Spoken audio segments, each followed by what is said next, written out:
ভারতীয় গণমাধ্যমে মহাসচিবের বক্তব্য সঠিকভাবে আসেনি বলছে বিএনপি, প্রমাণ উপস্থাপনের দাবি জামায়াতের। নিউ ইয়র্কে আক্তারের ওপর হামলার তীব্র নিন্দা এনসিপি জামায়াত বিএনপির, দায় নিতে হবে অন্তর্বর্তী সরকারকে বলছেন নেতারা। নিউ ইয়র্কের কনসুলেট জেনারেলকে অবিলম্বে পদত্যাগ করতে হবে এবং ঘটনা সম্পূর্ণ তদন্ত করে নিরাপত্তা প্রদানে ব্যর্থ কর্মকর্তাদের শাস্তিমূলক ব্যবস্থা নিতে হবে।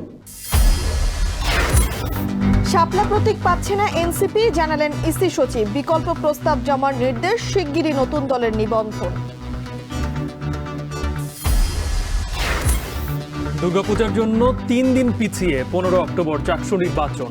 ডাকসুতে অনিয়মের অভিযোগ নিয়ে ভিসির কাছে প্রার্থীরা। দেশে প্রথমবারের মতো পাইপলাইনে উড়োজাহাজে ফুয়েল সরবরাহ শুরু। ডিপোতে 2 ঘন্টায় 2.25 লাখ লিটার তেল সরবরাহের সক্ষমতা।